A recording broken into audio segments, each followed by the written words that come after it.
Ahmed Deedat. Now there's a man I wish I had had the opportunity of debating.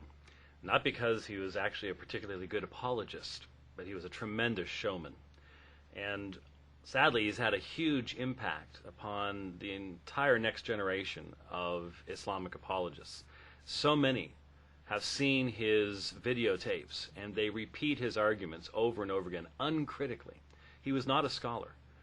He was not even an apologist. He was a showman. When you look at his arguments, if you take away all the unnecessary verbiage, where he's just trying to impress you about how much he claims to know, if you just boiled it down to the actual arguments, his arguments would really be considerably lower than your average Jehovah's Witness going door to door today, especially against the deity of Christ and things like that.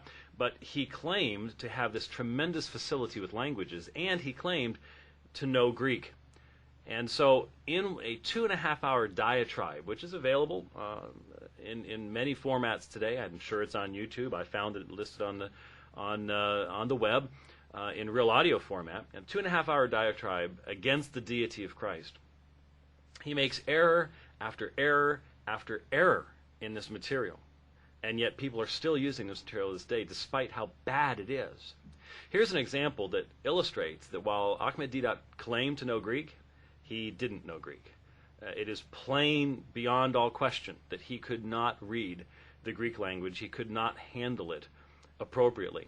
In fact, when I first recorded this video, and I'm redoing it now, even I did not see how completely wrong Deedat was, because my mind saw what he was saying, and I actually mentally fixed his error and put it in the proper Greek form. I didn't even criticize him for the main element of his actual error.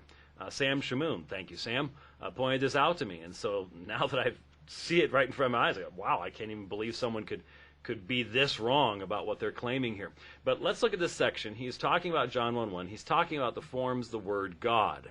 Ha theos, nominative masculine singular. And he makes some claims about what's found in John 1:1 and what various words mean. And basically, he never really gets anything right and makes some basic errors. Let's take a look at what he says. Where does he say, I'm God, or where does he say, worship me? So he says, in the Gospel of St. John, chapter 1, verse 1. So what does he say? He says, in the beginning was the Word, and the Word was with God, and the Word was God. So I said, you know Greek? He said, yes. I said, in the beginning was the Word, and the Word was with God. I said, what is the Greek word for with God? There. He's silent. He said he did 5 years Greek before he became a DD. I said, what is the Greek word there for God? He's silent. I said, the Greek word is hotios. Hotios literally means the God, for which you Western nations, you have a system of translation, that when it is a proper noun, you put a capital letter, when it is a common noun, you put a small letter. So you have put a capital G for God. Why? That's your system. And the word was God. I said, what is the Greek word there for God? It's silent. I said, the word there is tontios. Tontios means a God. Why did you put another capital G there? A God should have a small g. No? A God. A godly person. That's what he's trying to say. It's a godly word. Why did you put a capital G there? Let's take a look at John 1:1 and see how well Ahmed Deedat did. Remember, it's his people that are putting this video out. They even took the time to insert graphics and things like that, so clearly this represents his most important kind of work. It's not just an off-the-cuff comment. This is stuff that he's putting out so that people can see what it is he has to say. So let's look at what he had to say. First of all, he claims that the word for with God in John 1:1, in the beginning was the Word, and the Word was with God, is ha theos. He is incorrect.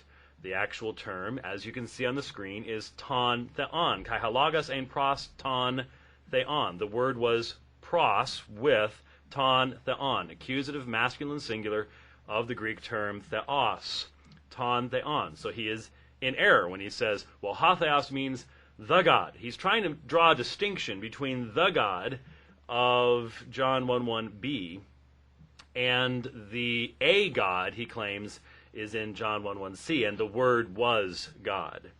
This is just a very confused borrowed from Jehovah's Witness presentation, but it isn't even semi-accurate along those lines either.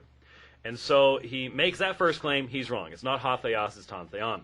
Then when it says the Word was God, he says this is ton theos.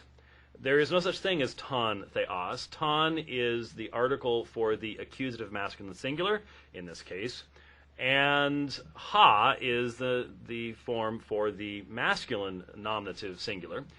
And the problem is he's now put the accusative with a masculine nominative form. He's got the wrong article with the wrong form. And anybody who has ever studied Greek, you simply could not pass the first 2 weeks of a Greek class without knowing the difference between a nominative and an accusative, and knowing the forms of the definite article, that the ha is the nominative and ton is the accusative. So it is very clear that his entire argument against John 1:1 is fraudulent, it's wrong, and his knowledge of what's actually found in John 1:1 in the Greek is wrong as well. Here, for example, I provide you the declension of theos in the singular form. Theos is a masculine noun, and so the nominative is the case of subject generally, is ha theos. The genitive, which is case of possession, it's actually a very, very rich case. It has the genitive and ablative functions in it, is tu theou.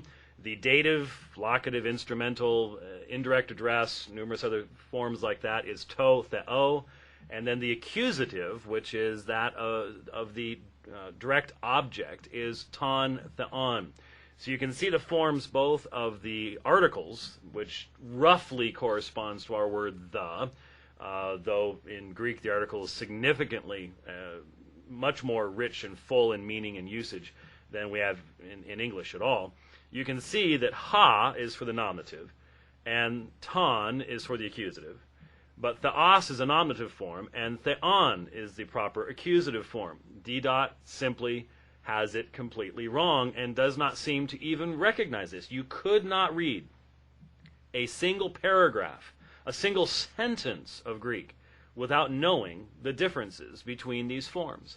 And the fact that he did not know these differences later in his life demonstrates that he had never mastered the Greek language at all, and any time you hear him talking about Greek as if he actually knows it, you must immediately suspect that he is going on secondhand information, and you cannot trust what he has to say at this point.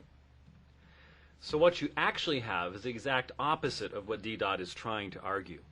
John 1:1 tells us that in the beginning the Word was already in existence. As far back as you want to push that beginning, the Word was already in existence. This is seen through the word ein, the imperfect form of eimi that is used there. It does not have any indication of beginning, origin, source, or creation.